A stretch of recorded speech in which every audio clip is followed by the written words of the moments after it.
What's going on, everybody? Welcome back to another show of Draft Room Discussions. I'm Massey, and here with me is Dan, Reed, and Tyler. How you guys doing tonight? Doing swell. 4 stars. Well, you guys enjoying the combine so far? In the moments I've gotten to check it out. Yeah. Good days tomorrow. Well, Good day is tomorrow. Yeah. You're right about that. Well, let's start off with some highlights from the combine, and we're going to go into a couple of the top performers that have been on the talk of the town at the combine there in Indianapolis.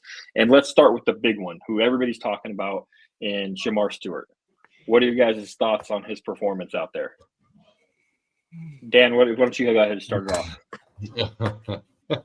Why do you make me start it off, man? Like what? You were the one next to me. You're right next to me in the window. If you want somebody else to start it off, it's okay. We're on the horn, baby. No, I was just wondering. Like, I was like, why did you choose me?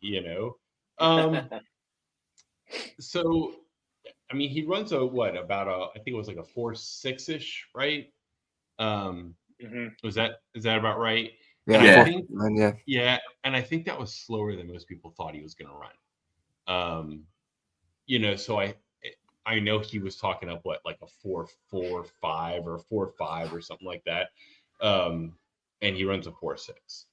So I think you got to question a little bit about.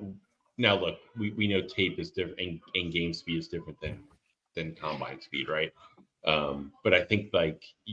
You have to take that into context and where he fits and what he fits, if that's his speed, right? His long speed. Especially when you're talking cover and other things that he might be asked to do. So that's just what I'm thinking. It's not a knock. I think the guy has the talent, but you have to look at that, especially at the position, and say, hey, where does this fit me? Yeah. What do you think, Reed? Well, I mean, the 1.58 10-yard split is what jumped out at me mostly with that. The size speed combination is unreal. He got a perfect RAS, the relative perfect 10 score. It's insane.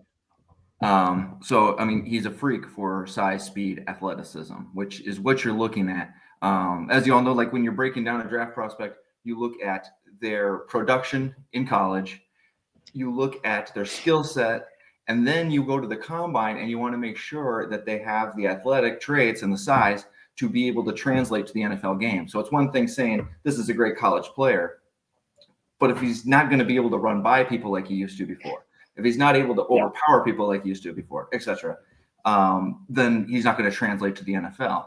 So this shows us that he translates. The problem is production, right? Yeah. Or lack thereof. Yeah. Right.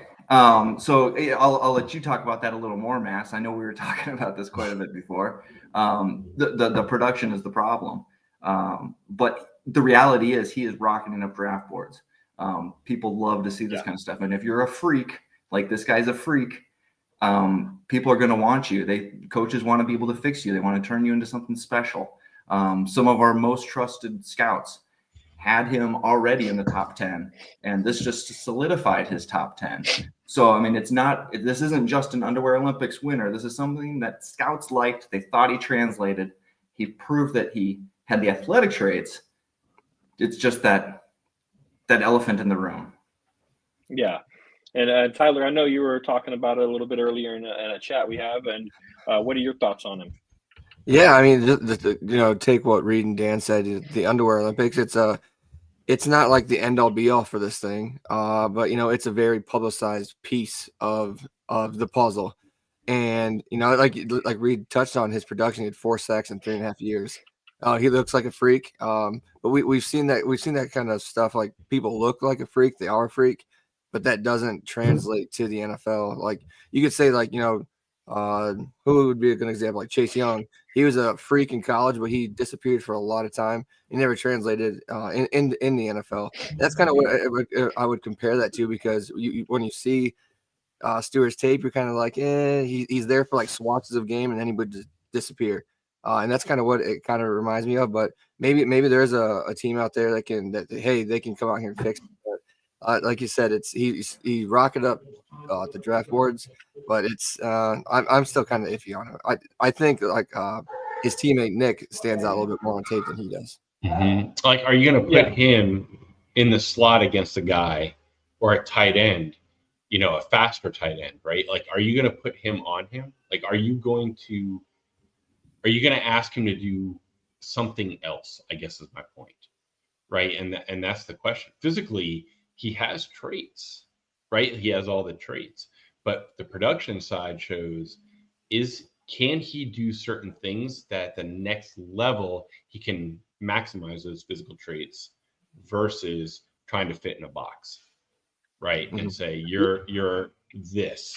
Some of the most biggest physical freaks we've ever seen have played hybrid positions, right? Like safety linebacker or safety corner or, defensive end and can slide into defensive tackle. Like, those are the guys who are absolute freaks, right? And will he be that guy? I don't know. Remains to be seen. But to Ray's point, it's the production that you have to question, regardless of the physical traits. Yeah, I think when you're talking about a guy with his just Reed's right, 100%, that teams are going to draft freaks because they think, oh, you can't teach being a physical freak, but I can teach you technique and stuff like that, and maybe that will help you translate. History tells us it's not as easy as that. If you look at one of the biggest physical freaks coming into a draft, who everybody thought, hey, just teach him technique, this guy's going to be amazing, Deion Jordan. Yep. Didn't work out very well at all. And so I think you have to be wary with the guy like Stewart, where, as we said, perfect 10 RAS score, amazing, one of the most athletic people, I think, to come out of college into the pros and do a combine. But why is there such a lack of production? Like, why?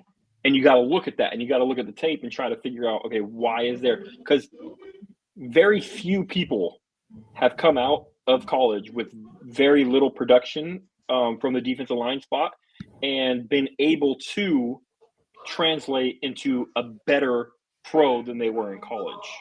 Very few people. You got like Danielle Hunter is the prime example of people who very little production in college, gets to the pros, and the production comes, right?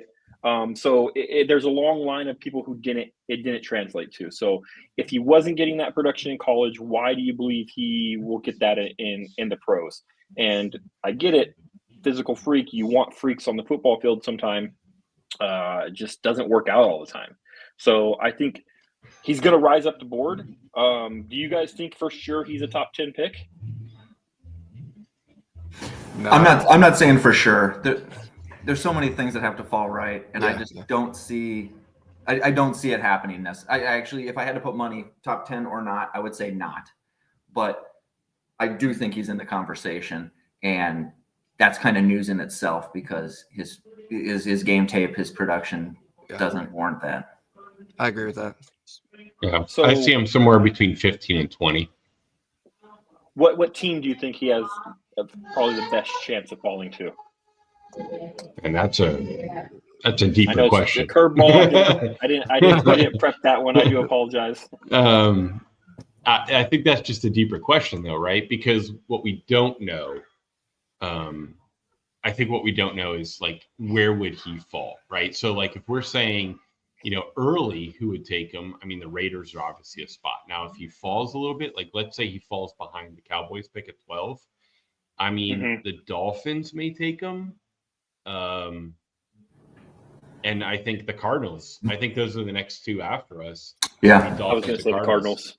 I was thinking the Cardinals would be a great spot for him. Mm-hmm. Okay, so let's talk about another standout at the combine. Jihad Campbell performed very well at the combine, and I think, in my opinion, he was boosted a little bit of the. I am drawing a blank on the name. Hold on one second.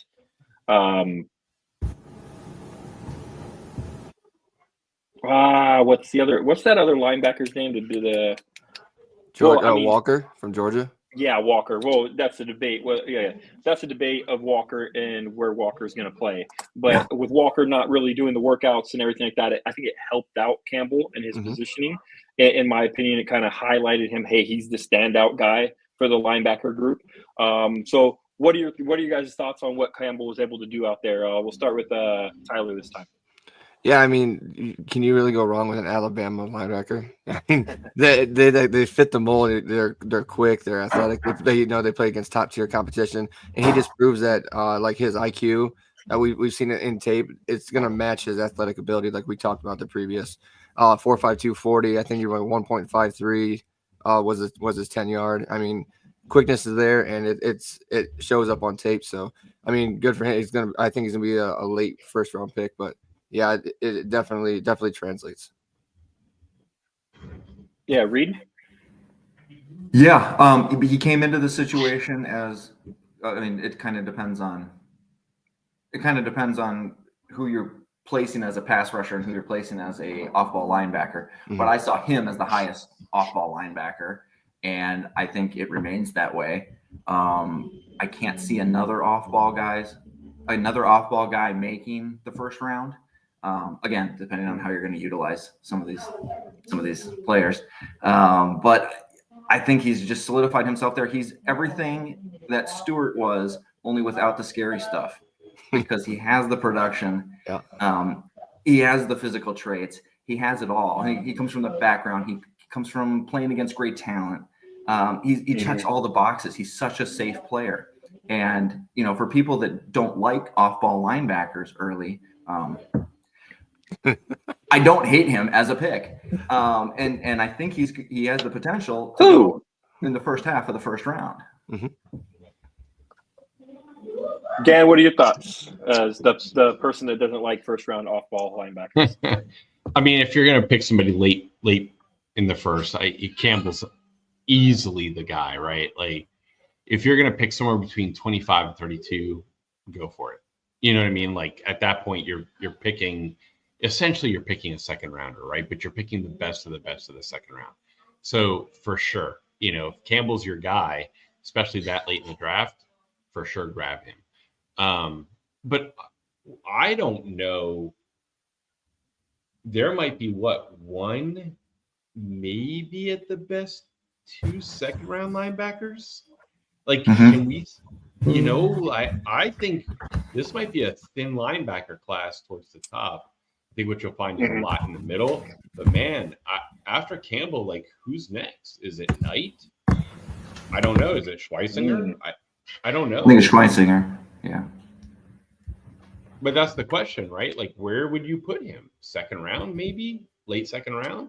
So yeah, Campbell for sure is easily head and shoulders above the rest of the class right now. Yeah, I've got a consensus board here, and it looks like there's 4 of them that are in the top 100. That's it. Yeah. Slim pickings. It's pretty thin. Yeah. So I do wonder, because it's so thin at top, if it's going to make teams reach for a couple of these guys to make sure they get one of them. Yeah.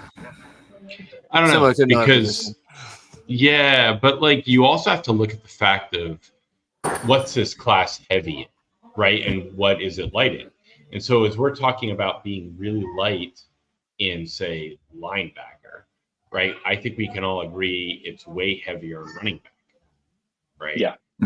It's way heavier in interior offensive line, right?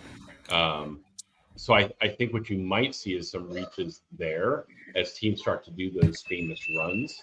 where all of a sudden late in the second, offensive line, Zabel goes, and then it's Embo, and then it's, I don't know, Ratledge or whatever, right? That's going to be also a thing. How are those runs going to fall out? And if those runs leave out linebacker, does somebody start that run, or do they just say, hey, third round is where I'm going to pick this guy? I don't know. Yeah. But we've seen I was just thinking runs that, on both sides. and that's what I was thinking of the run of, okay, Campbell goes, okay, Campbell's gone. I don't think that's really going to create anything. But say early mid-second round, someone goes, okay, Carson Swessinger. And they're like, oh, wait, there's only a couple of these left. So it pushes them up because they're like, I don't want to wait to the late third round where I was targeting this guy and they're gone now because other teams said they were worried about losing out.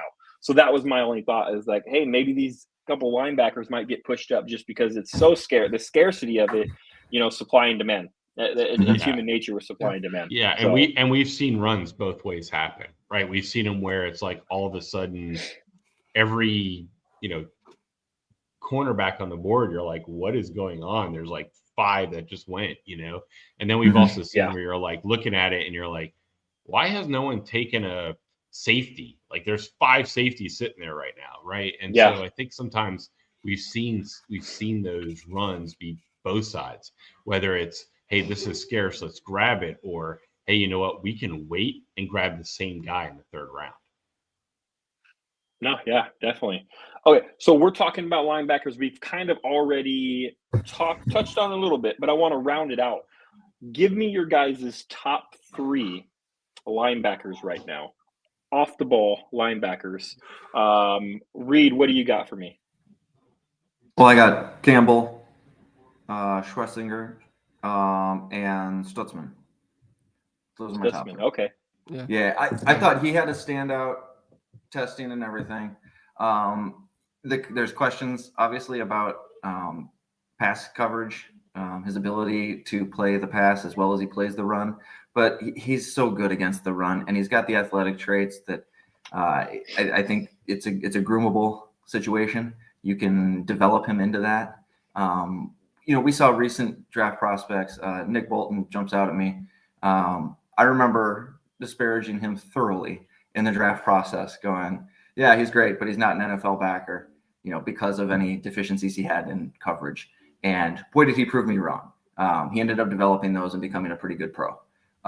So I think it's a similar thing here, only this guy has a lot more tools. I agree. Tyler, what do you got? I'm going to agree with Reed. I'm going to play a sleeper pick. And I'm gonna say Cody Simon. He's gonna sneak. I think it's gonna be.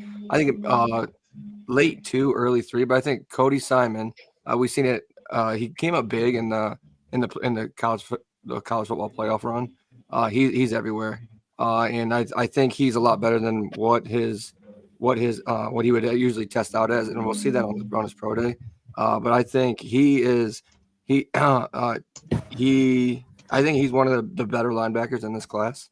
And it's going to show up more on the field rather than in testing days. So that's going to be like my sleeper pick for later on. I like that. Yeah, I like that. Dan, what's your top 3? So I mean, look, I think let's be honest, it's probably everybody's top 3, right? Campbell, Schweitzinger, probably Knight, maybe Carter. You could argue the 2, right? For me, if I had to pick a little bit of a sleeper, I'm going to go with Jay Higgins. I think he just fits that traditional middle linebacker that people want, right? We've all been so focused on these outside linebackers, off ball or whatever, right? Like we've been focused on that. I think Jake Higgins, if you're a team that wants to stop the run up the middle, Jay Higgins is your guy. He's just that hard-hitting kind of, he's not the biggest guy, but like he loves to come downhill. He loves to hit, right? Like regardless. But where he also fits you is from the middle. He can go a little bit in that sideline to sideline. right? And so I think he kind of fits that new era of middle linebacker. Maybe outside if you're in a 3-4 or weak side, maybe something like that. But man, I think that's a kid to watch. I think that's a kid to watch. Well, I think that's possible if they take, those little tennis balls that they put on the front of the walker. If they grease that down and make it go real fast, I think he's got some ability to get sidelined. Yeah. He has a little bit of ability. Him running a 4.82 today. I know, it was terrible. It was bad. But like if you watch his tape, he's it's like he's faster in the game than he is anywhere in just running straight line. But that's why he was jogging in his 40 time. But right. But like you watch him on tape and you're like, this dude's fine. You know what I mean? Like this is what you want. So I don't know. Who knows why that happened. I think he broke a lot of hearts because he seems to be every fan base's favorite late round linebacker pick. Yeah, he's definitely one of mine. Me too. Looking through the different mock drafts of different fan bases, they all got this guy on there. Everyone's just like, oh, watch this guy. He's everybody's favorite. I don't think they will anymore. Yeah, right. No, that just broke hearts. I mean, that was a 1.87 RAS. Ouch. Yeah. Like he's obviously going to fix that 40 time. Like he's not that slow. Like Dan said. He'll do a pro day. He'll do a pro day. Right. He'll do a pro day. Dan's not wrong. He was moving sideline to sideline. He's not great, but he's not that bad. He's got to get that corrected. Is he a slower Anthony Hitchens? Another Iowa linebacker? No, I don't know. I don't like that. Yeah, I think you play him in a little bit of different situation than him.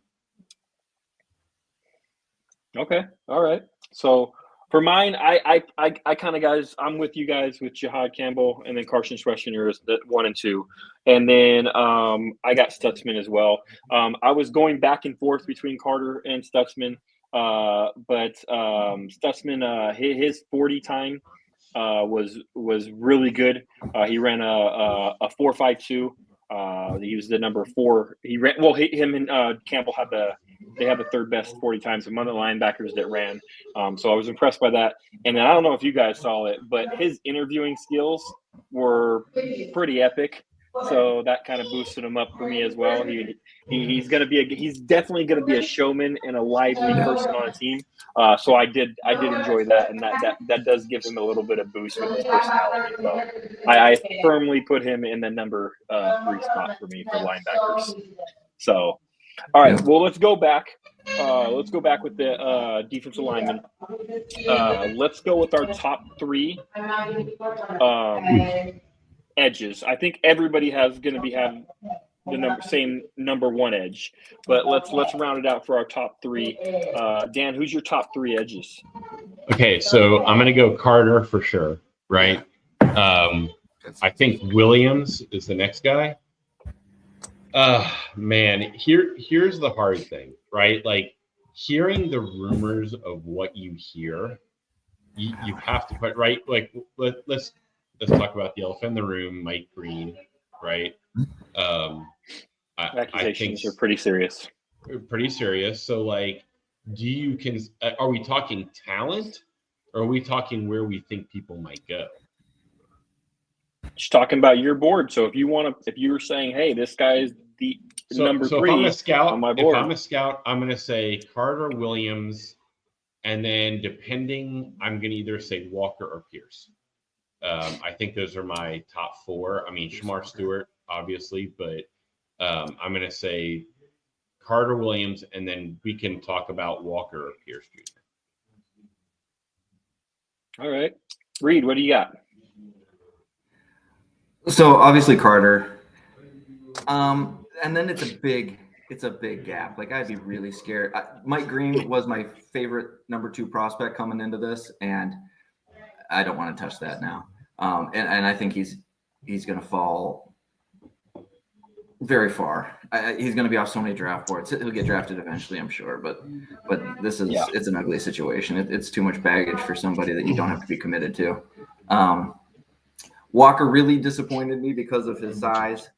I still see him as an edge player, but now it's a little scarier. He's not going to fit many teams. So Yeah, I guess I've got Carter, I've got Stewart, then number 2, and then probably Walker. Okay. I like Walker more than Williams. Okay. They're close. They're fairly close though. Like you could see a team going, you know what? I want what Williams has to offer over Walker, but they're close. Right. Yeah, but the point is there's a huge chasm between number 1 and the rest of the guys. Yes. Yeah, absolutely. Tyler, what do you got? So yeah, like I said, Carter's 1. I'd say Walker's 2. Based off of straight competition and his production in college, and then probably Pierce, because I'll give him the Underwear Olympics as number 3 here. I mean, 4.47 at that size is absolutely ridiculous. And you know, to be faster than some linebackers and some other, like even faster than DBs on the field, which is absolutely insane. Especially at that size. But yeah, I'd take Walker and Pierce after Carter. But like you said, there's a huge chasm between 1 and 2. Yeah, totally huge chasm. No, absolutely. Number 1 is Carter without a doubt. I don't think anybody in their right mind would have anybody above Carter. For me, number 2, I have Pierce. I like Pierce's play at Tennessee, but not only the 40, but he performed well overall. And some of the drills that he was doing, you could really see his bend and his, his ability to go around corners and stuff like that. So I really like the performance that Pierce put out at the combine. So that was a big bonus for me. Mike Green probably would have been above him for me. Obviously, I'm dropping Mike Green down as well as you guys are. And then it was a battle for me between Williams and Jackson. I really like Landon Jackson. I really like Landon Jackson a lot. And maybe it's a little bit of I have some fanfare for Arkansas, but I do like him a lot, and I think he really showed out in the combine. And I'll just say Jackson, just to be a little bit different. Also, his results in the combine speak very loudly for him. So being at what was his 40? His vertical, it was like 42 inches, 43 inches, something like that. Insane, just insane. Yeah, he might have been the talk of the combine if it wasn't for Stewart. No, he almost matched Stewart's athleticism, and which is just crazy with his size and his frame and his long arms. I really like Landon Jackson a lot, so I think he did a lot for him. He's going to get somebody a whole lot more bang for the buck than Stewart is. Yes, I agree with you there. Absolutely. All right, let's move on to a position that we have all been talking about a lot this off season and this draft season. Let's get to the defensive tackles, and let's get our top 3 defensive tackles. I'll start with you this time, Reed. All right. Okay. Mason Graham 1. I've got Kenneth Grant 2. And then Derek Harmon 3. Okay. Yes. I've got because I have Walter Nolan, who was in there, but now he's just falling out. Over reports also that it wasn't just, I'm not pulling it out of my own butt, but over reports that Ryan Roberts reported at A to Z Sports that multiple teams have taken him off their draft board for character concerns. So that's enough that Kenneth Grant jumps ahead. I have heard multiple people who I respect quite a bit at the combine who predict that Grant will be a top 11 pick, which was shocking to me. Okay. That's pretty impressive jump. So that is very impressive jump, and man, to get 2 Michigan defensive tackles to go in the top 11, that's impressive. That really I hate it. No, I'm joking. Tyler, what do you got for us? No, I'm gonna agree with Reed 100% here. I think Harmon, he moves up there because he got, I think, an A+ in his combine drills. Like he showed out today, especially with the 2 Michigan guys not doing anything. It was Harmon's time to shine, and that It's definitely yeah. Harmon's definitely up there. We seen it. I think the beginning of the season. I think he was hurt against the when they played against Ohio State first. He came back in the season and he really came on strong. And he's a big presence in the middle of that defense and able to lead them to be one of the top 5 defenses in the country. So he just bolsters that with today's combine. So yeah. Yeah, no, I agree. Dan, what do you got for us? All right, I'm gonna surprise y'all because I'm gonna say this name. Ooh, and you all know I have been on him since December. Okay, so I'm gonna go Grant, and my boy who has climbed up draft boards, Darius Alexander. He had another good showing. He had a good showing for in the combine as well. Yeah. Yep. Look, I get his age. I'm going to remove that, right? Especially after this combine showing. Man, that kid, when you flip on tape, there's just something. You watch it and you're like, there's something to this kid, right? And then you see his physical profile and you're like, there's something to this kid. So I'm going to stick with my boy, Darius Alexander. I do like Darius Alexander a lot. I do. And he's skyrocketed up the board. Because I remember, Dan, when you mentioned him to me a couple months back, he was projected as a 5th, 6th round pick. And the guy has really skyrocketed up the draft boards as more light has been shown on him. And that's the interesting thing of the draft. That's one thing I love about the draft process is you get people at the end of the college season, they're late round picks, and then throughout, as people get to look at more of their tape because they didn't watch the school, they didn't watch Toledo. Yeah. Who's watching Toledo, right? College exactly. But as they're going through these tapes, there you go. Hey, I was born near there too, bro. But I'm still not watching Toledo. I'm just. But as you get to watch more tape and you get to these combines and things, you see these players who you don't normally see in the regulars in the college season, and you're like, hold on a second. What is this dude doing at Toledo? This dude's a baller, So that's one thing I really love about finding those gems in the draft process. For me, I got Mason Graham like the rest of you guys. I got Derek Harmon as my number 2. And then Grant is right there, but I'm going to give some love just to be a little bit different. I'm going to get Reed, you're with me on this one, but I'm going to shock a lot of people. Walker. There is something about Deion Walker that I see Chris Jones, David Irving type potential from this guy. Can he put it together? Can he keep his mind right?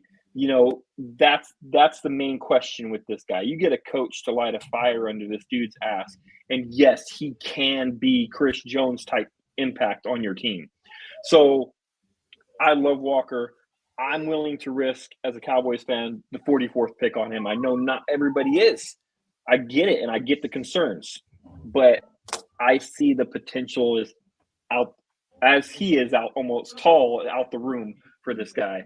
I really like him, and I think he could wreak havoc in a backfield for whatever team drafts him if they can get his mind right. So Walker's definitely high up there. He's my number 3. I got to give him some love. Isn't that something we always talk about during the draft process, though? Right? Like, we have guys that were like, man, if he could turn this around, like, he's going to be amazing because look at his physical. And then you have guys where you're like, man, this dude's going to be out in a year. And then all of a sudden, 10 years later, he's making the Hall of Fame. You know what I mean? Like, it just sometimes that's the question. And you're right. Like, can he put it all together? Can he do some of the things that he needs to do for himself to be one of the best? Who knows, right? Like, who knows? He could, and then to your point, he's going to be a monster steal, right? But if he doesn't, on to the next. Yeah, the mentals make all the difference. That it's what's in his head is going to change everything, which is why we don't need to see any more athletic testing from him or a lot of other guys. It comes down to these team interviews. It comes down to the behind the scenes work, the PI work back at college to find out what was really going on. Yeah. How is he as a teammate? How is he as a person, etc. Like, because that is what's going to make the difference. And why teams don't invest more in this is beyond me, because we see time and time again players busting because of who they are personally. and it's readily apparent. Like 2 months into their football career, you're like, oh crap, it's like this, huh? You know, how come we couldn't figure that out? Boss man fat, right?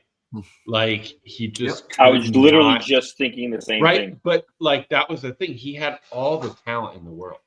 He had the physical ability, right? He had it all, but he kept getting pulled away from the game, which limited to what he could do in a game.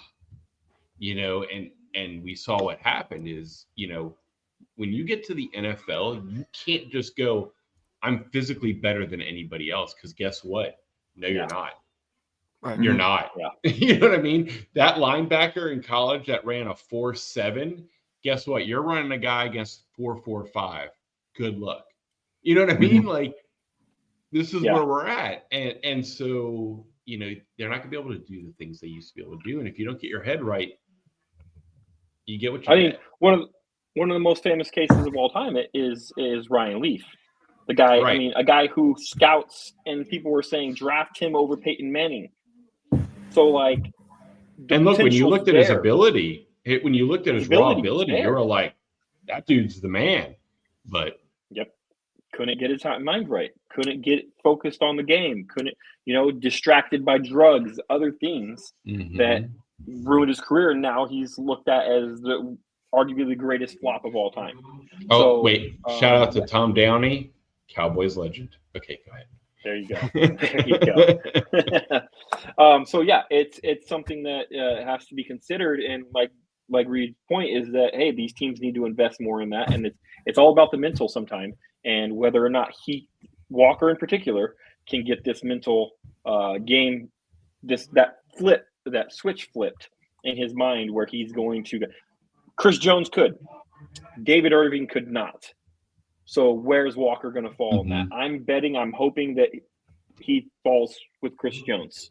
So that's where I got him. But let's talk more about these players that performed, the defensive linemen and linebackers that performed at the combine.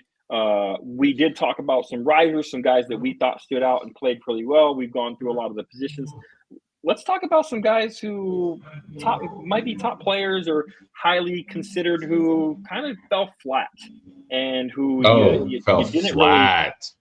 Really fell flat, and you think that might have hurt their draft stock a lot. I don't know, that you think, man, this guy might not go where he was originally expected to go. Tyler. Oh man.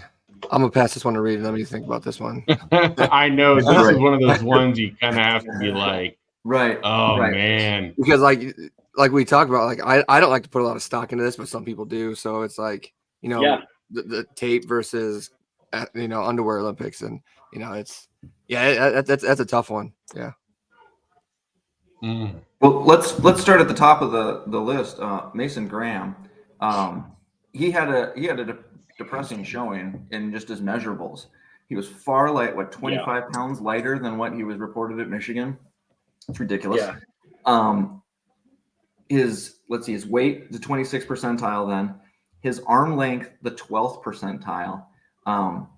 I hate defensive linemen with short arms. You can overcome it, but man, it's hard. Now everything on film says he's elite. He's awesome.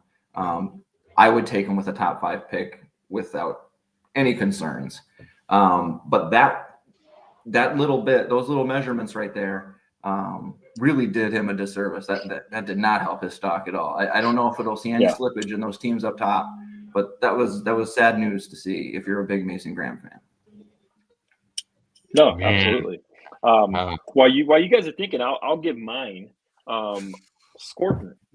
I think Scorton, Texas A&M edge, I think he kind of got outshined by a couple of people. And my main question with him is his bend. Look, maybe he was just having a really bad day. I've gone back and film, and it looked worse at the combine, but man, like his bend was really bad. He was trying to get around some corners on some of the drills. I forget what the drill's called, but the 2 loops, and they got to put the rope down, kept slipping. was having a hard time getting around the edges and stuff like that, and I didn't like his movement at all. And I don't know if it's going to drop his stock at all, but I don't think he really showed out at the combine and showing what he could do, to be honest with you. I think he was pretty average, and it might push him down a little bit more with some of these other guys rising up because, correct me if I'm wrong, Reed, I think he was in the same realm as a Landon Jackson, maybe even a little bit higher, which I could think with how Landon Jackson performed and how he performed, he might have jumped him.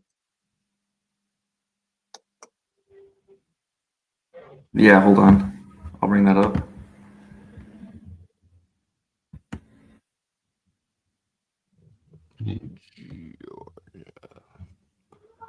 Boom. Yeah, the consensus board had him at 29. Landon Jackson at 54.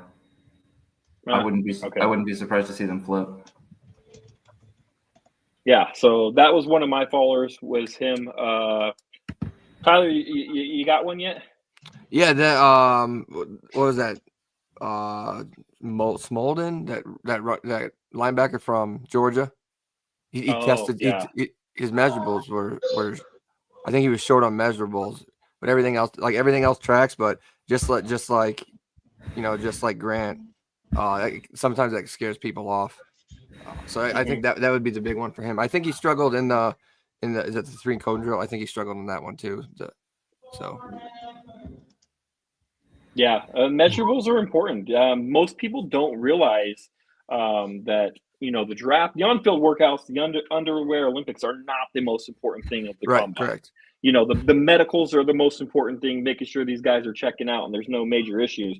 And then you probably have the interviews are second, and then the workouts, because they have the film. These workouts and stuff like that. The measurables and then the workouts. So a lot of the times those measurements come in more handy than the actual on-field little drills they run. So, Dan, what do you think? So I'm going to go a little different. Yaya Black. If you don't know, he's defensive tackle out of Iowa.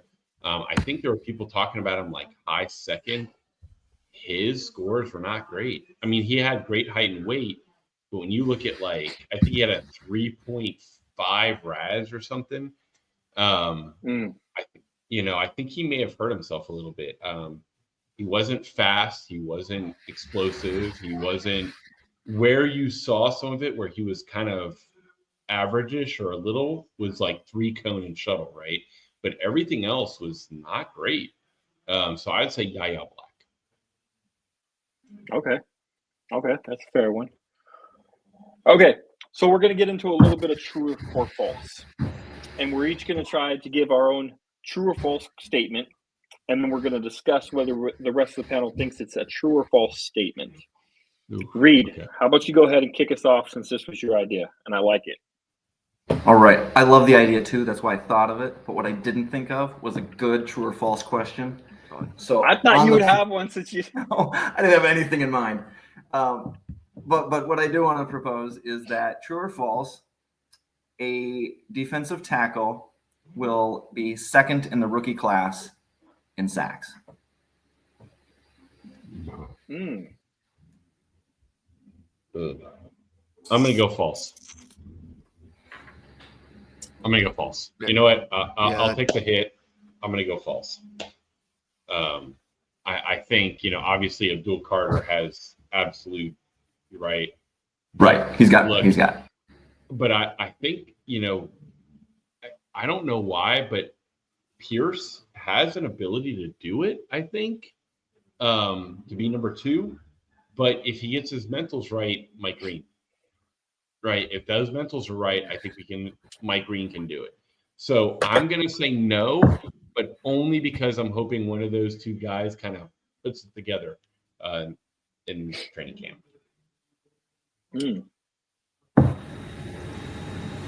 Tyler, what do you think? True or false? Are we talking about? So we're talking tackles or edges? Defensive tackle. He said that a defensive tackle will finish number 2 in sacks in the rookie class. Yeah, I think that's going to be false. I think a lot of these guys are. I think they're more gap eaters than anything. Like Massey's favorite thing, the bags of dirt. Right there in Trash the can middle. full of dirt. Yeah, What's that one of my favorite players, Tyreek Williams. That's what he is. I mean, he's a great defensive tackle, but he's a run stopper. That's what he does. He fills gaps, holds offensive linemen. So I think a lot of I think the edges are more productive in this class. And they will be more productive. So I'm gonna say false on that one. Okay.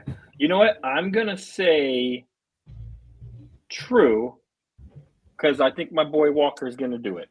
I think my boy Walker you're putting your eggs in that together. I think my boy Walker. I already took the leap and I put him as my number 3 defensive tackle. So I'm gonna take the leap here. And I'm going to say he's going to have his mentals right. He's going to be drafted, and the coach is going to get him set and flip that switch for him, light that fire. And I think he'll finish second in the rookie class in sacks, and he's going to wreak some havoc back in the backfield. I'll go with Walker. All right. Well, I'm gonna stick with defensive tackle as well. I think between Walker, because I left it open, it could be a number of different tackles getting number 2, right? That's true. I think between Walker and Harmon, who I've loved for a long time, and then Mason Graham, I think one of those guys has the chance to push into that number 2 role. And really, I mean, this is all dependent on the edge class disappointing. That's really what it's about. Yeah. All right. Tyler, you got a true or false statement for us? So are we sticking with just the position we talked about, or we can talk about any position? No, it can be anything. All right. True or false, there'll be 3 quarterbacks selected in the first round. True. I'm going to say true. Yeah, I think there will be. And it'll be Ward, Sanders, and Dart. Yeah. Mm-hmm. Yeah. And look, we all know quarterbacks that are overdrafted. Like in general, quarterbacks that are overdrafted. Now, some guys deserve to where they're picked at. I'm not saying you going number 1 doesn't mean you shouldn't be number 1.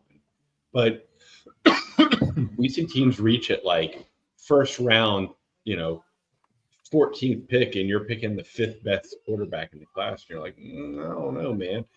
So we've seen that before. So I think, yeah, absolutely. I think 3 will be picked, maybe even 4.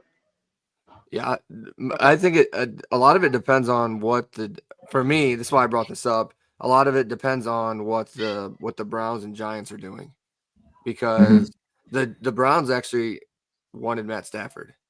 He didn't even answer the phone. And then I wouldn't either. We all heard about the Giants doing that, but I know the Browns are trying to get out of Watson's contract with that video evidence of him doing his thing, whatever. So they're trying to get out of that contract. So are they able to go Kirko? And that that's one thing. Do they go Kirk or Daniel Jones as a bridge quarterback, or do they reach for one of these other quarterbacks? Because they're sitting at 2. Do you think that's Stefanski, who's probably on the hot seat this year, is going to stick him with a rookie quarterback?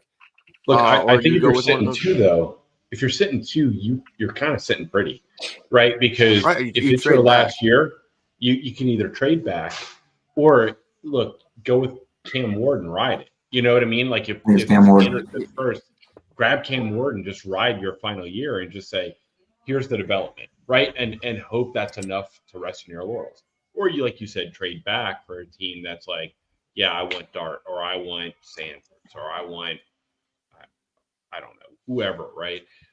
Whatever you want to put 3, 4, 5, 6, whoever it is. I think that could potentially happen. But look, if you're a Giants and you've been as killed as you have been in the New York media about Daniel Jones, you have to pause and think about a quarterback there.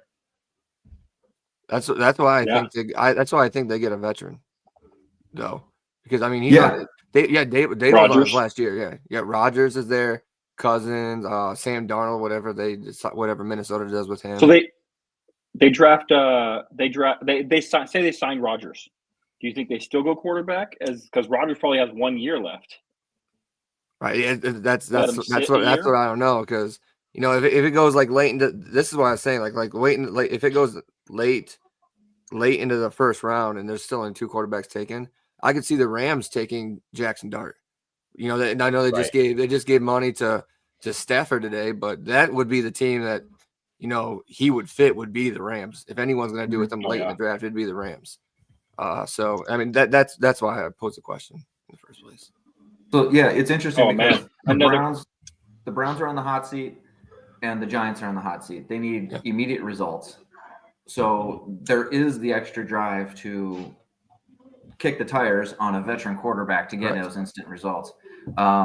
New York especially, like I look at them and I'm like, if they can lure a decent quarterback in there to survive and they can get somebody like Hunter or somebody that's going to build up all this buzz, that's going to be their fun toy to take away the Saquon Barkley, man, I can see that working. I can see that working well. And then, Cam Ward, I see fitting perfectly in Cleveland. He's got the rocket arm. He could build some hype. You need a guy with a good arm to be able to play in that cruddy weather. I don't know why anybody lives in Ohio, for goodness sakes. And what about the 49ers? Right, and the 49ers, what are they going to do? They are paying Purdy, so right? Do you go a young? I don't think they're re-signing him. Okay. Right. So do you go a young guy there? Do you move up? Do you what are the 49ers actually thinking about their quarterback position? Well, I think Shanahan thinks that his quarterback, who plays his quarterback position, doesn't really matter. Yeah, he's gonna get like Will Howard or something. He has a right to feel that way. Right? Yeah. Yeah. Absolutely. So maybe he doesn't say, hey, like, I kind of feel like if the 49ers draft a first-round quarterback, it's kind of a waste. Yeah. Because they're like, we can get one in the 4th, 5th round, whatever. Yeah, Dylan Gabriel. but Gabriel if Dart is sitting there, just randomly happens to be sitting there, right? Let's say he's sitting there and they're late and they're like, you know what? Let's pull that trigger. I mean, why Let's wouldn't not put that out into the world, okay, Dan? I know. Like, I have to take the cowboy hat off and talk about this, right? But I mean, why wouldn't they at that point in the draft? I mean, you're already talking kind of late first, or later first, I guess. But San Francisco, they pick right before us. Yeah, they pick 11. Yeah, they pick 11. Yeah, they pick 11. Oh, okay. Yeah. So yeah, they pick 11. But then, why wouldn't you do that, right? Why wouldn't they potentially take that if Dart's sitting there, or let's say Ward randomly falls? You know what I mean? I don't know. The 49ers are a weird team to me in general, depending on what they want to do, but quarterback could be a sneaky need of theirs. They have a lot of needs. They really do. Yeah, they do. Both lines. And now they apparently have, the receivers. Maybe wide receiver issue. Yeah. They could do anything. Yeah, you would think I would have had the actual order pulled up when I was talking, but I didn't. Like we said, this all hangs on like basically what Cleveland's going to do, because Myles Garrett said he's not signing with them, so they're stuck in it. They're stuck. So are they going to force him to play? Try to keep him? Like if Carter's sitting there at 2, do they take Carter because they lose a Myles Garrett? It's one of those things. Yeah, that's what I was just about to say. Like, Tennessee holds a lot of cards. They could go with Hunter. They go Hunter. Okay, now Carter's fallen to Cleveland, and okay, they're going to lose Carter. I mean, they're going to lose Garrett. So, like, okay, we got to replace them. We get Abdul Carter. Okay, now all the quarterbacks are on the board for New York. And they're getting pushed back a little bit. Quarterbacks are on the board for the Raiders who, hey, they thought, hey, maybe we weren't going to get one of these top 3 guys or 2 guys or whatever, so Tennessee could really change the direction of this draft by not going Carter. I was thinking not 49ers, other rivals, Steelers. Oh, right. I say other rival, but they are later in the draft. And that's another spot a quarterback could fall, right? Oh, yeah. If we're talking later in the draft, that's what I was thinking is the Steelers. Steelers later in the draft could pull that third, right? We know 2 are probably going to go early, but we were talking originally about 3 going. The Steelers are with another team. Let's say 49ers are like, you know what, we got Purdy, we're good. Out of the rest of that round, Steelers are the question mark, I think, if you're going to pull that third quarterback or fourth, because I think they need a quarterback either way. Mhm. Yeah. I agree. So Dan, you got a true or false statement for us? Yes, true or false, there will be only 1 safety picked in the first round. False. Ooh. Well, Malachi Starks and then that kid from South Carolina that jumped off the charts Malachi today. Starks Yeah. and Nick Amana-Wari. Yeah. Mhm. 6'3", 220, and he had 43-inch vert today and 4'4". Yeah. Amana-Wari. I'm Yeah. sorry, I'm bad with names. People who are but yeah. safety, right? And not every team values safety, right? Like the way we sometimes we do. And then the second thing is with as heavy as it is an offensive line, scarce it is in certain like wide receiver, in certain spots, does a second safety go off in the first round? Yeah, So what was your statement? I just want to make sure I say false or true correctly. So if you think 2 will go in the first round, say it's false. If you False. think only 1 will go, say true. I'm gonna go true. I'm gonna go true. I think it is only Malachi Starks probably goes in the first round. Okay. Reed? I'm gonna agree. You're I'm gonna just, like, agree. you're just like staring like, oh, this is a hard question. I'm gonna agree. I mean, I think the South Carolina kid did amazing, and he was on the cusp before, so it makes all the sense in the world to move up. But I'm one of those people who is always hesitant I always devalue safety a little bit, and I see a lot of teams doing that. And I'm gonna say just 1 safety. Okay. Okay. All right. It's a hard question, I know. What? Mhm. Yeah. No. I said I say false. I think there'll be 2, and I think it'll be an AFC team that takes the second one, mainly because the AFC is loaded with good quarterbacks, and you need to bolster your secondary against those guys. Yeah, we know like the front 7 is big, but like you got guys that can sling. You got Justin Herbert, Patrick Mahomes, Josh Allen, Joe Burrow, and you need guys in the back end of your defense that can guard against these big armed quarterbacks that are just going to sling it all over the place. And I think having a big presence back there that's a big thing. And I think Starks and that kid from South Carolina are the 2 that go in the first round. I think Nick Amana-Wari. If a second safety does go, that's who's gonna go, in my opinion. All right, so Tyler my question is very similar to Tyler's. My statement's very similar to Tyler's, and I've been trying to rack my brain to think of a different one, but I haven't been able to think of a different one. So I'm just going to go with what my original one was, and we can talk about this specifically. Jackson Dart is the best quarterback in this draft. Yes. True. Got it true? False. False. Simply because I'm taking the field. I'm an odds guy. Okay. Man. Okay. I'm going to say true. But, man, I got to see some Cam Ward a little bit more. I think it's closer than people might think. You know what I mean? Like, I think it might be. Most people think Cam Ward, right? But they see Cam Ward and they see the hero Dart, ball. He but played I mean, a lot of hero ball. ball. Dart being closer, right? I think Dart seems a lot closer than people think. Oh yeah, and I think it's oh man, like if somebody said Ward to me, I'd be like, yeah, you're right. And if somebody says Dart to me, I'm gonna be like, yeah, you're right. But I'm gonna go true. I think Jackson Dart is, but it's not by much. Sorry, my cat's walking in front of me. I just think, Tyler, you hit it on. Like, there's a lot of hero ball from Cam Ward.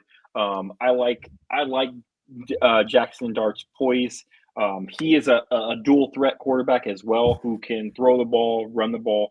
I don't like his comp that he gave himself this week at the combine of Jalen Hurts. I think he can throw much. I mean, that's his own personal comp. He can throw much better than Jalen Hurts, in my opinion. He has the ability. He can read defenses. He can make the throws that he needs to make. So I really like Jackson Dart, and I like his potential. I don't get how there's a lot of people that don't like him. I don't know where PFF has him right now, but they had him as a 4th round draft pick, and I don't even know how that's possible. So like I just think he's not going to be the number 1 quarterback taken. We get that. He's probably going to be the 3rd guy. And if there is 3 quarterbacks taken in the 1st round, he'll be the 3rd of him. For whatever reason, I don't know why, but I'll follow it up with this. Is there 3 quarterbacks? We talked about 3 quarterbacks in the 1st round. Is there 3 quarterbacks in the top 10? I don't think so. With much moving there's going to be going on, I don't think so. Yeah. Quarterbacks usually get pushed up. So, but there are some movers in the free agency that could change stuff with a couple of people. Some big guys. Aaron Rodgers could change some people's minds. I don't know why, but wherever he goes, he could fill a void and change some people's minds. But in my opinion, you're looking at who are the most likely teams in the top 10 to draft a quarterback. We've talked about the Giants. Mm-hmm. Cleveland's a possibility if Tennessee goes. If Tennessee goes Carter, Cleveland's a very good possibility to draft quarterback. So that's 2. I think the Raiders could honestly, Raiders or Jets could go quarterback, and you could have that 3rd quarterback in the top 10. Yeah, and you never know what Tennessee's going to do. Would you be satisfied with Levis? I know I wouldn't be. So I mean that's a big card that needs dealt too. Like, what are they doing with him? Well, their GM, I think it was recently speaking. I can't remember. It was somebody from Tennessee. I think it was the GM talking about targeting generational players. And he sees generational players, and the different trade news when they already need a defensive end. It just really seems perfect that they're going for Carter or somebody generational. Yeah. Like, I don't see how anybody could look at this quarterback class and come anything close to saying generational, unless they say it's generational Dookie. It's not gonna fit the criteria. Right. But to go back to your original point, Mass, about Jackson Dart, like he plays very well in structure and out of structure. Like we talked about Cam Ward, like he played a lot of hero ball. He does production is off the chain. He's played college for low at every level basically, and there was production there. But Jackson Dart does it against elite competition. He did it against the SEC, if you want to call him elite. So he did it against very good competition, and Cam Ward does it against the ACC, who was down. He did it against. No offense to the old Pac-12 believers, but they didn't play defense on the West Coast, in my opinion. Some of the schools didn't play defense on the West Coast, and then you got Shedeur Sanders. You're lucky Cam isn't in here. Yeah, Shedeur Sanders. She'd be going crazy right now. Shedeur Sanders at Colorado. We saw those where he out of structure. Like, he has to have a lot of time. Like if he's in structure, boom, here it is. But then when it's out of structure, it's like it's extreme hero ball, like 20 yards behind the line of scrimmage, running around and stuff. Like, that does not translate in the NFL. Like, you got to coach him out of that, and it's going to be very hard to do because those are hard habits to break. How many times this year was Miami down or struggling with a very bad team? I feel like it was like almost every week. Huge numbers in the 4th quarter just to win. Yeah, I feel like it was like 8 or 9 games. Like, it was almost every single week. Like, doing that college podcast with LP, it's like the Hurricanes are always there. It's like when is he gonna fall? Because we kept hearing, Cam Ward saves the day. 4th quarter comeback. Damian Martinez on a last minute drive or whatever. It's like that's so crazy that it was so close for someone who was supposed to be. So I mean, I get it. It's a team sport, obviously, team sport, defenses, whatnot. But man, put the game away early. If you're supposed to be that much better than everybody else, especially against the ACC, who was absolutely down this year. Mm-hmm. Absolutely. Yep. Absolutely. Okay, so sleeper pick for quarterback. I'm gonna put this out there. Jaguars. So, and I say that, right? But like you start thinking about it, right? Is Lawrence the answer? Do they start? Didn't they just give him a big contract? Yes, A couple years ago? They did.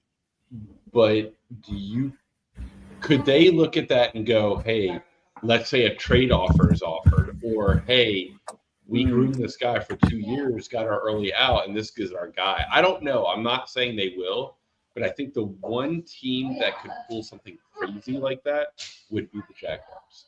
I know that sounds crazy, but they got a new GM, a new coaching staff that didn't draft Lawrence. So yeah, if I could see that, like, they're saying, hey, we're going to draft one of these quarterbacks that we think maybe need a couple years to develop, sitting behind Lawrence for a couple years, and then move on after. I think it'd be a surprise in my opinion, but I think it would be a surprise. I think that makes more sense next year because you get to see you get to see what Lawrence is under Cohen's, under Cohen's offense. Much like we got to see Baker under it, and so you get to see it here, and you're like, okay, next year's class is going to be better than this year's class by far, and then you can say, okay, can't get much worse. Yeah. So then you can say, okay, now we can draft one and groom him. I think next year, Dan, that's the possibility for the Jaguars. Potentially, yeah, I agree. Okay. I'm just saying, if Ward drops or Dart drops and they're sitting there staring at it, would Jacksonville potentially pull that trigger? I'm looking like the Falcons. I'm looking at Trevor Lawrence's contract right now, and it's pretty gross. It is pretty gross. Yeah, that's what I mean. Like, if there's an out in year 3 or whatever. No, there's not an out. No, there's not. Trent Baalke strikes again. If they cut him in 2027, they're going to eat $93 million in dead money still. Yeah, his money probably doesn't start till like next year or something like that, right? Yeah. I was gonna say it's got to be, Because Trent Baalke I could see him doing it. Man. Yeah, I could see him doing it, but now knowing that, I didn't know. But there is precedence of teams doing that. They did it. Denver did it with Russell Wilson. Maybe Cleveland does it with Deshaun. We don't know if they can get out of that contract. That's crazy if they get out of that contract. You are still on a rookie deal, right? Like, they know they're still on a rookie deal for X amount of years. So maybe they do that to be cheap for a while and know who they have their guy, but who knows? We'll see what the Falcons do with Kirk Cousins after giving him that large contract and then benching him. So the teams can do it. 100% on a rattler. I don't know. Let me just. I know this isn't necessarily draft talk, but it's front office talk. Wasn't it completely wild that the owner of the Jaguars, sat there in an interview with Baalke and was like, "Oh yeah, if the coach doesn't like the GM, we'll go ahead and fire the GM within city." And then that's exactly what happened. Cohen was like, "Nah, no, thank you." They were like, "Hey, get out of here, Cohen, come back." Yeah. Completely wild situation down there in Jacksonville. Obviously, we're not in a room to talk about what's going on with owners and running the team, but like that, Jacksonville's not doing too much better down there, and that's no, and that's why I'm saying they could be one of those weird teams that's like, you know what, we're going quarterback, and you're like, okay. And Cohen's hands weren't clean in that either. He he didn't call Tampa Bay. He didn't let him know. It's just like he tried to hide it. He tried to go silent. He tried to go silent. So it's pretty wild. All right. So next, let's get into some late round prospects that you want to highlight from the combine, good or bad, whether they did good, whether they did bad. Just highlight somebody from the combine, D-line linebacker that you want to highlight as a late round guy. Maybe not a lot of people are looking at right now that they can go and they can look at some tape and they can maybe get some eyes on this guy. I'll go first. So he's not a linebacker, but he's a safety, but he can play the linebacker position as well. And it's Jalen Reed from Penn State. He was forced to play this year, safety. He's not the biggest guy, but he plays everywhere. He was put to the task of stopping Ginty in that game against Boise State. And this year he had almost 100 tackles by himself. And he plays a lot down inside the box. So he's that box safety. And I think he'll be a good late third, early fourth for somebody. But that's a player that he's very instinctive. And he flies to the ball. He can't overrun plays at times. But when he sets his mind to it, he sees it, he goes and gets it. And we saw it in that Boise State game because they shut Genty down for most of the time. And every time that tackle happened, you heard Jalen Reed with the tackle. And that's, best running back in the country. And he's playing against him. So Jalen Reed from Penn State. So you feel confident with him that he combine measurements was 211. You feel good with him playing linebacker consistently? Yeah. I think you can switch. I mean, he can be the hybrid, the safety linebacker hybrid. We see that a lot in the NFL now. So if you need to bring a safety down in the box and for a sure tackle, yeah, absolutely. I believe in Jalen Reed. Yep. Okay. Reed, you got one? I do. All right. I'm going to be a homer. I'm a Notre Dame fan, so I'm going to go Jack Kaiser. He's number 178 on the consensus board. He's everything we want Jay Higgins to be. His drills were silky smooth. He didn't subject himself to a 40. So wise move by him. But there's no wasted motion in anything he does, any of his film. You see him just get places immediately. He's an all-time great for the university. He's a leader, and he has 975 college special team snaps also, which is very attractive to any team that's getting a linebacker on day 3 needs that linebacker to play special teams. And this is a guy who's high character, proven, a grinder, and he'll do special teams as good, if not better than anybody else. So can't go wrong with a Notre Dame linebacker. There we go. Right. Yeah. Nope, yeah. It's except one. As long as he has both his knees, they're both attached, and his foot doesn't hang. There you go. Oh man. Okay. 2. I was thinking Manti Te'o, but okay, there's 2. Yeah. All right, Dan. Who you got for us? So I'm going to go a little different here. There's a guy I really like, and I think today people saw him. And I don't know how to say his last name exactly right. It's J.J. Pegues out of Mississippi. Yeah. Right. This kid jumped in the combine. Right. I mean, I think, what did he have? Like a 10 RAS, right? Like this kid just jumped. And then you watch him play and you're like, Now, granted, that defensive line is really good. So how much of it is the line he's with? But this kid can also play fullback. He had a whole bunch of rushing touchdowns.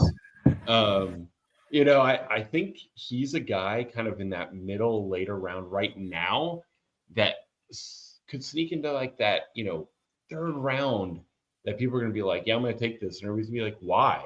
And then you watch him and you're like, I got it now. So I'm going to go JJ.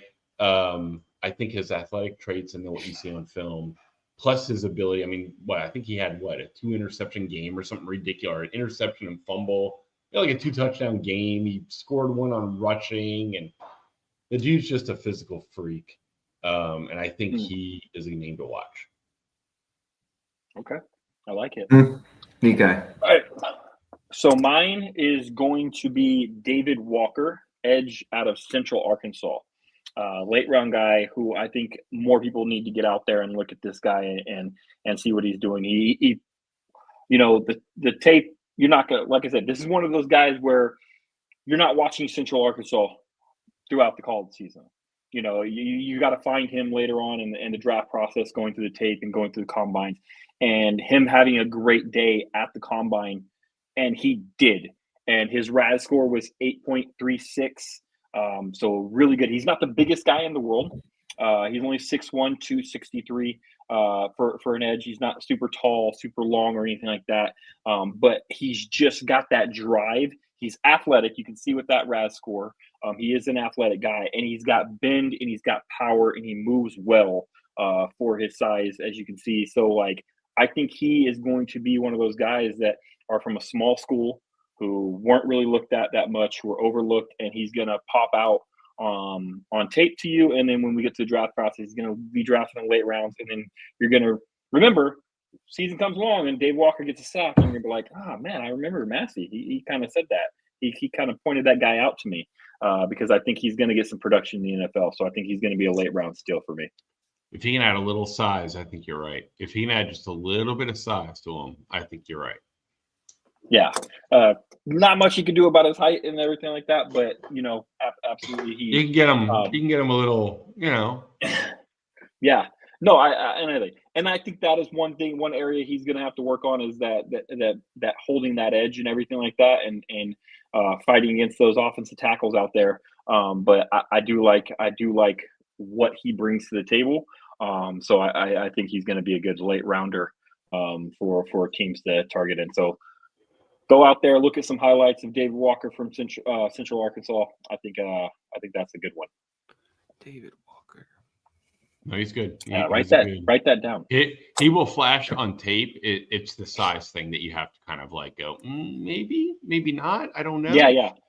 You You could see, watch the combine, you could see, and you're like, hey, who's that smaller guy out there? You know, like, but hey, man, he's performing well and he's athletic, and I think he can kind of do his thing out there. Yeah, so, he can't do height, but if you can get him a little bit more power off that initial, I think he can make up for that height issue. I just think he needs to work on that initial contact power. And other than that, you're right. I think he had a lot of the traits that you look for physically. Yeah. That's pretty much what I got for written down. Is there anything else you guys want to discuss, or fans comment in and let us know if you have any questions or anything like that? Is there anything you guys have seen at the combine while watching the combine, or anything you caught in tape recently that kind of jumped out to you that you would like to discuss right now? I mean, other than the 4.2940. Maxwell Hairston. Yeah, other than the 4.2940, like that was moving, right? And that was moving. That was pretty impressive. Yeah. And that's another player where you're going to get people like that where, I don't know, Reed, if you have his consensus on where he's projected to go right now. But that's something right there where you run a 4.2940, that will skyrocket you up draft boards, because there are teams out there, the Raiders, who love speed and who are going to overdraft players just because they can run a 4.3, 4.240. You're going to have that kind of showing is going to get those players to skyrocket up board. So I'm interested to see where he was and where he's going to be at the end of this combine, just because of that 40. Yeah, and I think he was probably already projected somewhere around bottom 2, top 3, mid 3. Yeah, he's somewhere in there. 60 is his consensus spot already. Okay. 60, okay. So I think with the speed, and look, teams are now looking for guys that can, especially in the secondary, that they can kind of move a little bit, right? Guys that will be able to play a single high, right? And if you're going to cover that whole back half, you want a guy who can cover the whole back half, right? Speed wise, sideline to sideline, get over to help the cornerback.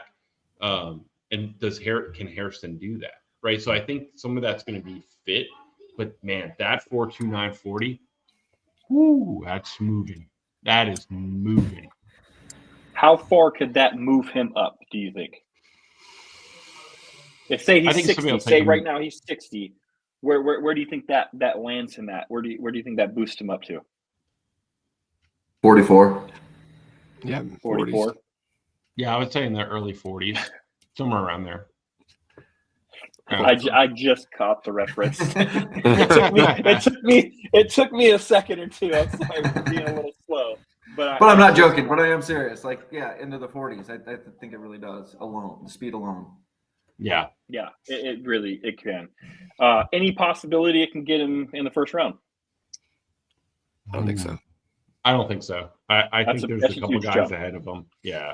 I mean, you got what? Hunter, you got Starks as a safety, you got Johnson, you got what? Barron, probably Gravel, maybe Morrison. Like, I don't know that he can break through those lines, but I think there's a few above him. Yeah, there's a few, right? I think he can get above maybe Morrison, maybe Ravel, but like maybe, right? I mean, just speed wise, those injury concern guys. Yeah, I think right around that 40th spot is probably about the high I would put him right now. Now I don't think. Tell me your guys' thoughts, but I don't think this. I think the speed is great, and the speed is always going to boost up pretty much every position.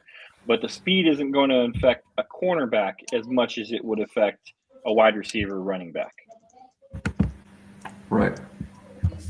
Yeah, and I think that's part of the thing is like, does a team go, hey, this guy has the speed to go sideline to sideline somewhere in the secondary, right? And that's that, we see it now, right? We see it all the time.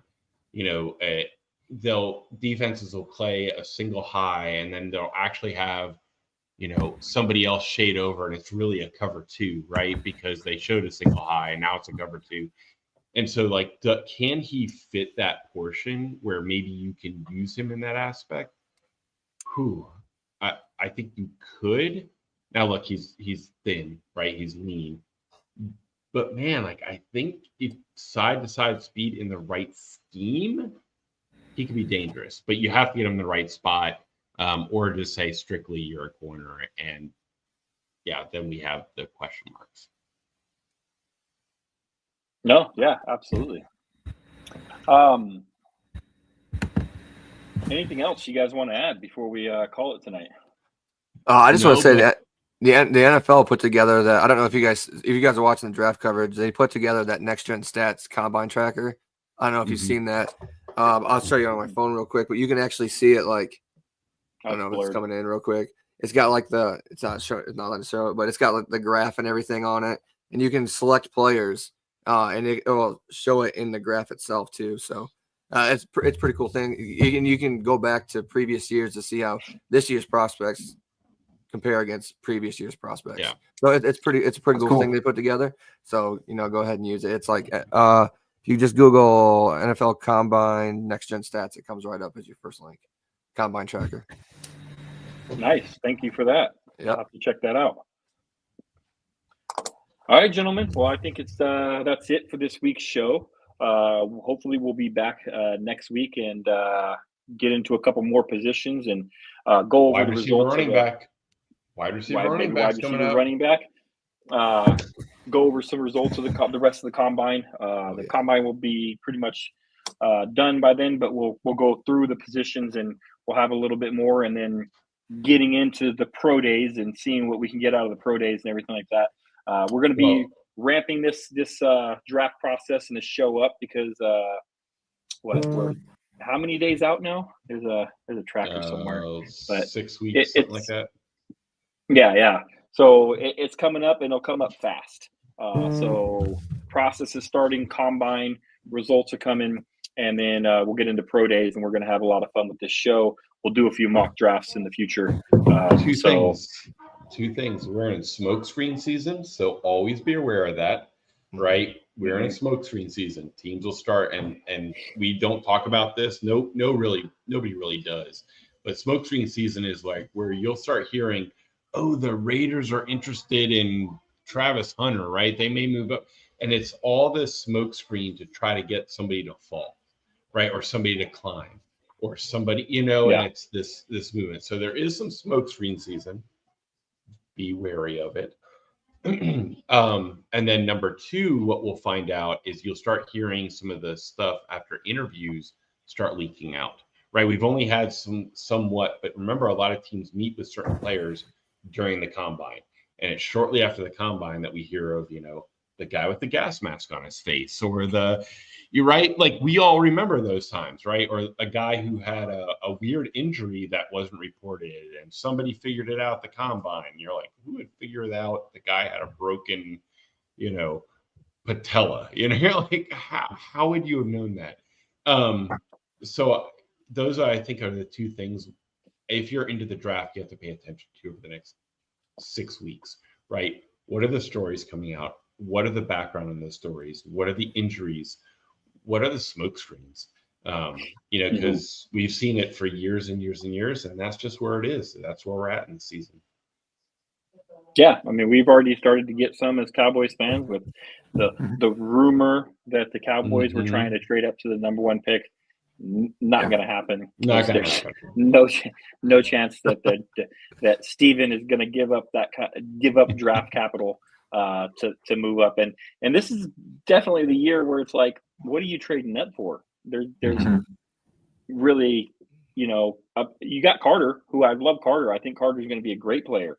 Hunter is going to be a great player, but like trading up from 12 to 1 for one of them, no, it's not this year. But again, just something to watch, because we'll see it on X, we'll see it on Instagram, we'll see it on online. We'll see news articles pop up where hey, the Broncos are interested in figuring out how to get Abdul Carter, and you're like, okay. You hear it all the time, right? Or somebody will say, oh, this team is really interested in X player, and really they're targeting Y player. But what they're hoping is somebody picks X player ahead of them so that Y player falls to them. Right. Yeah. So, yeah. And it's not just teams, it's journalists doing it too. Because there's journalists out there trying to get clickbait. And as a writer, I urge you, don't click on that crap. If it doesn't make sense, if it sounds spectacular, don't click on it. Don't encourage them, because they're just perpetuating this issue. I try to write logical articles and post them. I'm not out there trying to get clicks. I don't care about that. And the other rumors that come out are from agents, right? Because the agents are now trying to get their guys up and down the boards for different reasons, to get to a good situation or get to a spot where they can maybe get a 5th round, a 5th-year option. And so it is smokescreen season, 360 degrees around you. Since we're giving out pointers, I want to give out one. This is something that all of us I know have dealt with, and if you are into mock drafts at all, you're going to deal with this as well. It is the season for he'll never be there. He'll never be at that spot. And it's so funny because I just did one like a week or two ago and drafted Tet at number 12, and so many responses. This is stupid. This is pointless. You'll never be there. And now reports are saying, oh, he might fall into the mid to late rounds, round 1, mid to late round 1. And it's like, this is what it is. It is February 28th. We don't know where anybody is going. Yeah. So to say, like, at this time, people were telling everybody, hey, there's no way CeeDee Lamb falls to 17 to the Cowboys. There's no way this happens. There's no way. We get it. I understand. Like, they're not projected to go there, but players fall all the time. And it's not just because of off-field issues. It's because something might happen. They might discover an injury, so how many times are you watching the draft and you're like, why isn't this player getting picked? What's going on? Then it comes out midway through the 4th round. Oh, this player has a knee issue teams are worried about, Oh, okay. So don't buy into the whole, he'll never be there. That player will never be there. I get it. Or it could be runs. We've talked about runs. Exactly. Right? I get it. There's some that are ridiculous. Abdul Carter's not going to fall to the 5th round. Obviously, that's not going to happen. But reasonable things where you're talking a half a round, maybe 20 picks or so, don't buy into they'll never be there talk, because they might be. Some stuff happens. Yeah, you just got to remember, the teams that are perpetual failures control your team's destiny. So it's like you just never know. You get that, the Doctor Strange one. You just never know what's going to happen, and you don't know what they're going to do. Everybody thinks. Yeah, correct, 100%. It's never going to fall as everybody thinks. We every year. Oh man, like, oh, this is the top 10 picks, and you're like, I got 4 right this year. You don't always know. So yeah. who is that defensive end the Raiders took with like the 4th overall pick or something like that, like a few years back? Yeah, it wasn't a Calais or it was. Yeah, It was Calais Campbell. No, Was that no, it? no. No, it It was wasn't a Calais couple Campbell. years It was- back. It was but it was a C. It was a yes. It was so Farrell. memorable. Yeah. Cleveland Farrell. Cleveland Farrell. Yeah. Clelin Yeah. Ferrell, Yeah. yes. Yeah, they Yeah. took him with like Oh, the 4th, man. and everybody's like, "Wait, what?" And Yeah. that was a good old Mike Maylock pick. It worked Oh, out how So we stuff thought it like that would. happens. Yeah, stuff like that happens. Like Tyler's talking about, where you're sitting there and you're like, "Oh, these people are never," and then somebody goes. It's totally unexpected, and it throws the board off, and it pushes players back, and that stuff happens. And so And sometimes just all it takes don't buy is into that stuff. 2 teams, right? Sometimes all it takes is 2 teams, and it changes the entire complexity of the draft. Well, Reed, I mean, we talked about it right now. Jackson Dart going in the top 10. Say the Cleveland Browns go Cam Ward, the Giants go Shedeur Sanders, and then the Raiders go Jackson Dart. Well, that's pushing down somebody who we thought might not be there in the teens to the teens. Like that's pushing a player down, because we're saying Jackson Dart might go in the late teens to 20s. Well, now he's top 10. That's going to push a player down. That's going to push a player that you thought maybe he wasn't going to be there. Maybe a Mason Graham falls a little bit. There's been some rumors that he might fall to the outside the top 10 lately. So where a team trades up for a specific stuff changes, player, right? Mhm. And that shifts everything Exactly. down a spot. So you're right. You never know. You just never know. And that's the fun about it. That's the fun about this entire process, Yeah. is that you can guess and think and study all you want. Come draft day, man, like things change like that. Couple trades happen, and it changes the entire landscape of the rest of the draft. So let's just talk about this before we end. We've kind of gone a little bit about it, but like we've talked about how weak we think the top of this draft is. We think it's pretty stacked later on in the draft, but some positions are, but it's kind of weak. It's not really top heavy. Do we think there's going to be a lot of trades this year early on? I think if it is, it's the teams jostling for a quarterback, like the Giants jumping to 1 from 3 to 1 or something like that. It's not. I don't think it's anyone like jumping from like 19 into the top 10 or anything like that. I think it's more just like those teams 1 through 6 maybe jostling around a little bit, but I could very well be wrong.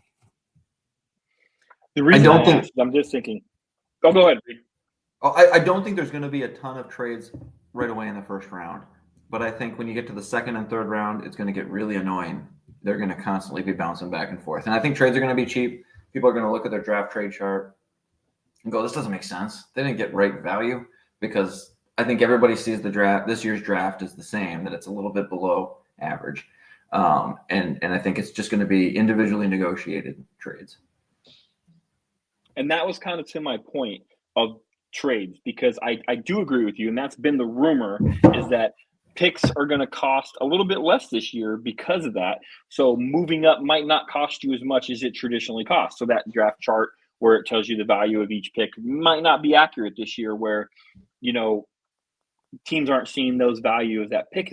So some people are speculating that it's going to make teams not want to come up, so it's going to be hard to move back. But I think maybe it could have the opposite effect of like, hey, it's not going to cost us as much as a normal draft to move up. Let's go get the player we want. Since it won't cost us as much, maybe we will move up this year. So a team that usually doesn't trade well because they don't want to give up that capital might say, hey, this is the year to do it, because we're not going to have to give up as much to go up these spots and get the player we want. So maybe it does change the landscape of the trades in this draft.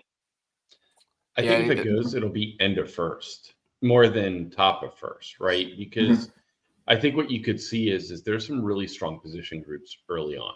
There's some pretty like offensive line. It's pretty decent early on, right?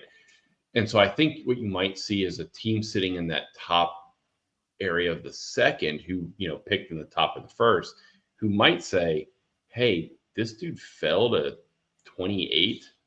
Let's make that call, right? Like this, we may see him as higher than where we're going to pick because the class doesn't have certain positions, because it's not as quite of an overall strong draft. I think if you see it, it'll happen in the end of the first, depending on who falls. What players on current teams want out of their team that would net a first round pick? That's a big one too. Myles Garrett is one, obviously. Myles Garrett's one. Are there any other ones that could alter the draft like that one can? There might be a quarterback. Sam Darnold. Sam Darnold. I don't know if they're going to get a first. So Sam Darnold's he's being tagged. Right. Yeah. Okay. So there has to with to the be some purpose of competition. being trading him. Correct. With the purpose of trading him. So quarterbacks go for a lot higher than they probably should. I mean, Sam Bradford went for a first round pick.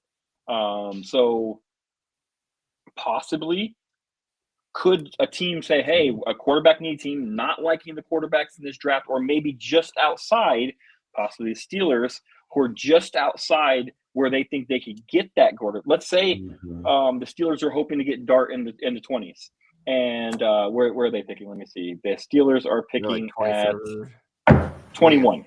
So let's see 21. So let's see maybe Dart goes in the teens or something like that before they can get to it. And they're like, man, that was our quarterback. We don't like the rest of the quarterbacks in this draft, but we really want a quarterback for next year because we like our team outside of that position. Maybe they give up that 21 that pick to go get a Sam Darnold, who they think, hey, this is a possibility. Mm-hmm. What about DK Metcalf? That's another one. I could see Garrett Wilson. If Garrett Wilson wants out of New York, they got a lot of work to do. I'd give up a first for Garrett Wilson, absolutely. And knowing this draft isn't quite as heavy at the top of the wide receiver market, right. If he's there, do you go with a low first and say, I will trade you, I don't know, let's just say 31, right? We know Kansas City needs a wide receiver. Like, do they say, hey, I'm going to trade you 31 for DK Metcalf? Would you take it? Yeah, I think Seattle would do that. I'd probably take that. Yeah, absolutely. So right, and so would Kansas City. That'd be a win-win. Yeah. So I agree with that. Yeah. That there are certain trades that could potentially happen towards that end of the first is why I'm thinking that, right? Because there are some thinner positions. There are some things that people may want to reach for. A guy may fall and you're like, I don't know if he'll make it to me. So in case like that, that's the only reason I think it'll be late first. The thing that scares me is Myles Garrett going to the Eagles at 32. So let's say they give him that first. So Cleveland gets 2, and then they would get 32, and then they pick second in the second round. So I mean, they've already reloaded right there, and that's scary for us. And that's how they rebuild their team super fast if they believe that's the way to do it. So that's what scares me. That's why I bring up like the players, because if you're gonna do something like that, it's gonna be one of those teams in the back half, and we know Howie Roseman would be the kind of person to do that kind of thing. So Well, I'm pretty sure he's watching tonight, so thanks for giving him the idea. Hey, you know what would be hilarious is if someone like Pittsburgh, he did it and then credited Tyler for it. Yeah. No. If someone like Pittsburgh decided, hey, we're quarterback away from being a real team, and they go and get Kirk Cousins, and then Jackson Dart falls into their pocket, and they grab Jackson Dart. I would feel. But so why bad not? For Cousins. I would. Right, but why not? I Like, feel so bad for Cousins. I would feel so bad for Cousins. Like again. Yeah, but it's like it's one of those things where you fall into the perpetual loop of not finding a quarterback. right. And Steelers have been in it since after Ben, and the teams that don't have a quarterback constantly don't have a quarterback, and you have to take a chance eventually. And we've gotten lucky falling into 2 in a row, or else we'd be in the same situation. Yeah, absolutely. So, All right. Well, that'll do it for the show. Why don't you guys give out your handles and let everybody know where they can find you and follow you, Dan? So I am on X at Dan_Ruppert, RUPPERT. And you can also find me at the Wounded Warrior Project Twitch. I will be covering the draft on their Twitch page this year, just rounds 1 and 2. So you can find me at both spots. Tyler, you can find me on X at CryptidGhost2. You can catch the Freshman 15 podcast in the fall during college football season with me and LP Cruz. It's a Freshman 15 podcast. You almost said Twitter. I almost did. I caught myself. Reed, what about you? You can find me on Twitter at Reed D. Hansen. And then I also write for Cowboys Wire. You can find me there. That's so you. Great articles there. And then me, Matthew, you can find me at on X or Twitter, whichever you prefer, at the JA Matthew. And then also during the season, we're doing I do a show with Cam, the Starstruck with Cam and Mass. So that'll be starting back up closer to the season when training camp. Hey, we're there. So you know what? Yeah. We're there. If you're still saying Twitter, you might as well you're still writing 2024 in all your papers too. So I actually did write 2024 today. So yes. Yeah. So X, you can find me there, and then the show. So appreciate everybody listening. We love doing this show, putting out this content for you guys. Let us know. Tweet at us, follow us. Let us know what you want to hear about. Any specific players you want us to talk about, let us know. We'll review some tape and we'll give you our honest opinions on that. So just shout out any names, let us know. But that's it for the night. Everyone have a good one. Peace. Bye, guys.